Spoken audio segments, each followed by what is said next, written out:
कहानी की शुरुआत में हम जंगल के बीच में एक घर देखते हैं। वहाँ एक फैमिली रहा करती है। उनके दो बच्चे हैं, सैम और नॉलिन।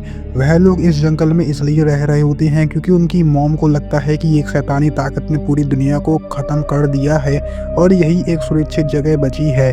ईवल नाम का एक जीव है जो जिस इंसान को छू ले वह इंसान पागल ही हो जाता है। वह अपने आप पर कंट्रोल खो देता है और अपने लोगों को ही मारने लगता है। उनका घर इस तरीके से बना है कि वह जीव इधर नहीं आ सकता। रस्सी की मदद से वह लोग नीचे जाते हैं। ईवल की यह एक कमी है कि वह रस्सी से बंधे हुए इंसान को या रस्सी को छू नहीं सकता और इनका पूरा घर रस्सियों के इर्द गिर्द बना हुआ है। रस्सी की मदद से वह फैमिली खाना ढूंढने के लिए जाती है और शिकार करती है और पास ही में उन्होंने ग्रीन हाउस बनाया था ताकि वेजिटेबल वह उगा सके। मॉम बार बार कहानी के माध्यम से उन्हें समझाने की कोशिश करती हैं कि ईवल कितने खतरनाक हो सकते हैं। वह जानवरों के रूप में भी आ सकते हैं और ऐसे ही एक बार ईवल ने तुम्हारे पिता को छू लिया और फिर मजबूरन मुझे उन्हें मारना पड़ा। यह ईवल मेरे सामने आ चुका है, कभी मेरा पति बन के, कभी मेरी मॉम या कभी मेरे डैड बनकर। एक बार तो वह छोटी बच्ची बनकर मेरे सामने आ गया, लेकिन मैंने उस पर रहम नहीं करा और मैंने उसे मार दिया क्योंकि मैं जानती थी कि यह ईवल कितना ज्यादा चालाक है। अब हम रात का समय देखते हैं। दोनों बच्चे सो रहे होते हैं। बाहर एक फ्रॉग की आवाज आ रही होती है जिस वजह से मॉम सो नहीं पाती। फिर वह बाहर देखने गई, तब उन्हें एहसास हुआ कि यह ईवल कर रहा था। उन्होंने ईवल को देख लिया जो काफी डरावना लग रहा था, लेकिन उसे नजरअंदाज करके वह घर में वापस आ गई। अगले दिन खाना ढूंढने के लिए तीनों बाहर जाते हैं। उन्हें जो जो खाने के लिए मिलता है वह इकट्ठा करने लगते हैं। नोलन को वहां पर एक परिंदे के अंडे मिल जाते हैं। वह उसे लेने के लिए ऊपर जाता है जिसमें से एक नीचे गिर जाता है। नोलन की रस्सी इतनी लंबी नहीं थी कि वह अंडा उठा ले, इसलिए वह अपनी रस्सी खोलने वाला था। तभी उसका भाई सैम वहां पर आ जाता है और उसे ऐसा करने को मना कर देता है। फिलहाल नोलन ने अपने भाई की बात मान ली और जब वह दोनों वहां से जाने लगते हैं तब नोलन ने सैम की रस्सी पर पैर रख दिया क्योंकि उसे काफी गुस्सा आ रहा था और वह इन सब चीजों से फ्रस्ट्रेटेड हो चुका था। इस सब की वजह से सैम की रस्सी खुल गई और वह नीचे जाकर गिरता है। उसका पैर एक जगह फंस गया था जिस वजह से उसके पैर पर चोट आ जाती है। नोलन की रस्सी अटक गई थी इसलिए वह अपने भाई की मदद नहीं कर पा रहा। अब वह सीटी मारता है और अपनी मॉम को वहां पर बुलाता है।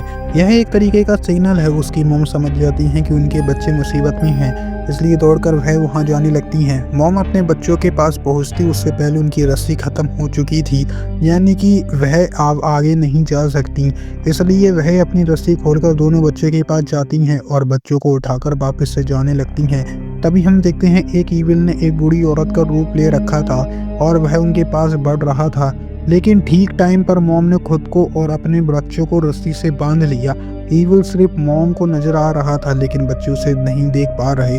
अपनी मॉम को घबराया हुआ देखकर वह समझ जाते हैं कि ईविल उनके आसपास ही है।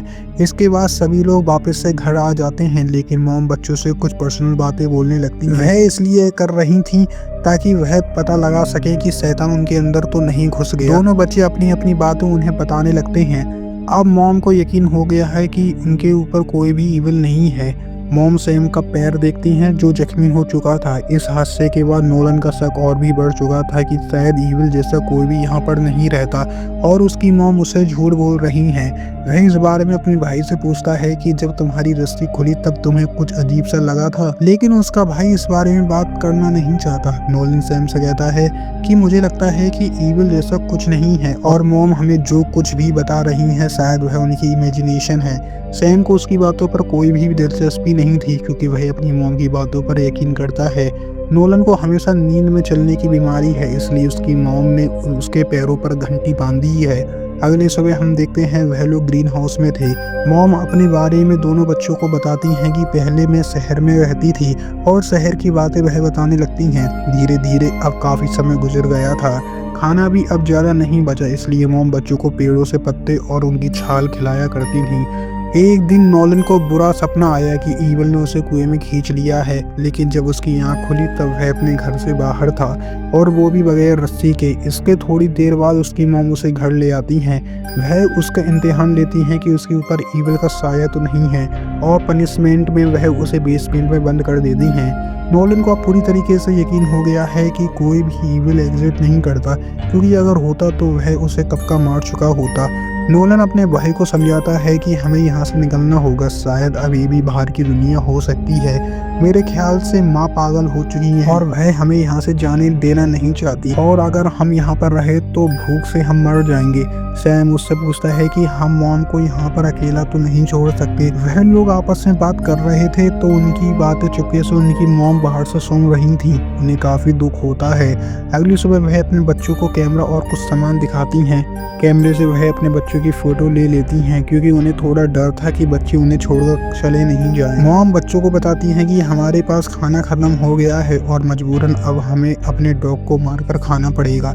शायद हम इससे महीने भर काम चला सकते हैं। लेकिन नोलन को थोड़ा बुरा लगता है क्योंकि वह डॉग उसे काफी पसंद है। नोलन फिर से अपनी मॉम से सवाल करने लगता है। उसकी मॉम कहती है कि यह तुम नहीं कह रहे, तुम्हारे ऊपर शैतान बैठा हुआ है, वह तुमसे यह कहलवा रहा है।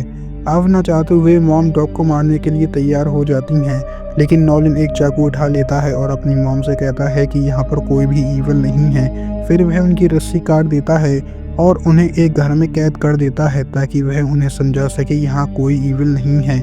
इसके बाद हम देखते हैं मॉम के सामने ईविल आने लगता है। वह ईविल से मरना नहीं चाहती क्योंकि उसके बाद वह उनके बच्चों पर हमला कर सकता है, इसलिए वह एक कांच का टुकड़ा उठाकर अपना गला काट देती हैं। सैम यह सब कुछ देख रहा था और वह अपनी माँ को बचा नहीं सका। नोलन को भी अब विश्वास होने लगता है कि उसकी माँ सच कह रही थी। उसे अब काफी अफसोस हो रहा था। सैम की तबीयत थोड़ी खराब होने लगती है क्योंकि उसे सही तरीके से इलाज नहीं मिल पा रहा। अब उनकी जिंदगी थोड़ी कठिन हो गई क्योंकि माँ के बिना अब उन्हें सरवाइव करना होगा। अपनी माँ के बनाए गए नियमों से वह अपनी जिंदगी जीने लगती हैं। एक दिन नोलन खाने की तलाश में सड़क तक चला जाता है। वहाँ पर वह मदद के लिए चिल्लाता है लेकिन उसकी आवाज कोई नहीं सुनता। फिर जब वह घर की तरफ वापस जाने लगा तब एक व्यक्ति आता है और उससे कहता है कि मैंने तुम्हारी आवाज सुनी थी। नोलन को लग रहा था कि शायद यह वही ईविल है जो इंसान बनकर उनके पास आया है। सैम तो अपनी माँ का क्रॉसबो उठाकर वहाँ पर आ जाता है। सैम को उस व्यक्ति को देखकर गुस्सा आ रहा था क्योंकि उसे तो लग रहा था कि वह ईविल है। सैम अब उससे अपनी माँ का बदला लेना चाहता है। बीच में वह व्यक्ति उसे समझाने की कोशिश करता है कि उसने उसकी मॉम को नहीं मारा, लेकिन सैम उसकी एक नहीं सुनता और वह तीर उस पर चला देता है। वह व्यक्ति काफी घायल हो गया। फिर वह जंगल की तरफ निकल गया। नोलन उसके पास गया तो वह व्यक्ति आखिरी सांस से गिर रहा था। मरने से पहले उसने हेल्प के लिए किसी को कॉल कर दी थी। नोलन उसका बैग उठाकर घर पर ले आया है। बैग में खाने पीने का काफी सामान था और उसमें एक तस्वीर थी जिसे देखने के बाद वह लोग समझ जाते हैं कि वह सच में एक इंसान ही था और हमने गलती से उसे मार दिया। खाना खाने के बाद आधी रात को हम देखते हैं एक बच्ची वहाँ पर आती है। वह उन्हें बताती है कि वह अपने पिता को ढूंढते हुए यहाँ पर आई है। सैम को अफसोस हो रहा था इसलिए वह उसे सब कुछ सच सच बता देता है। डर के मारे वह लड़की अब वहाँ से भागने लगती है। सैम अब उसके पीछे पीछे जाता है लेकिन अब वह भी काफ़ी डर चुका था और उसे चारों तरफ ईविल नजर आ रहे थे। नोलन अपने भाई को ढूंढते हुए जंगल में गया तब उसे ऐसा लगा कि ईविल ने उसके भाई को पोजेस कर लिया है। नोलन घर पर था तभी वहाँ पर सैम बड़ी शांति से बैठा हुआ था। नोलन अब अपने भाई पर हमला करने की सोचता है लेकिन सैम उसे कैद कर देता है। उसे उसकी मॉम दिखाई दे रही थी। फिर वह सच्चाई का सामना करता है। पूरे घर में आग लग चुकी थी जिसके बाद एक रेस्क्यू टीम उन्हें बचा लेती है। नोलन देखता है कि दुनिया का खात्मा नहीं हुआ, उसकी मॉम ने उससे झूठ कहा था। इधर हम सैम की एक फोटो देखते हैं। उस फोटो में ईविल था तो लेकिन सिर्फ उनकी फैमिली में, बाहरी दुनिया में नहीं था। उनकी मॉम ने इसलिए ऐसा किया, अगर वह शहर में चले जाते तो ईविल भी उनके पीछे पीछे चला जाता और फिर पूरी दुनिया इस चपेट में हो जाती। सैम के साथ शायद ईविल चला गया है, यानी कि अब एक बड़ा खतरा आने वाला है। और इसी के साथ हमारी मूवी यहीं पर ख़त्म हो जाती है। आई होप गाइस आपको मूवी पसंद आई होगी। वीडियो पसंद आई हो तो लाइक करना, चैनल पे नए हो तो सब्सक्राइब करना।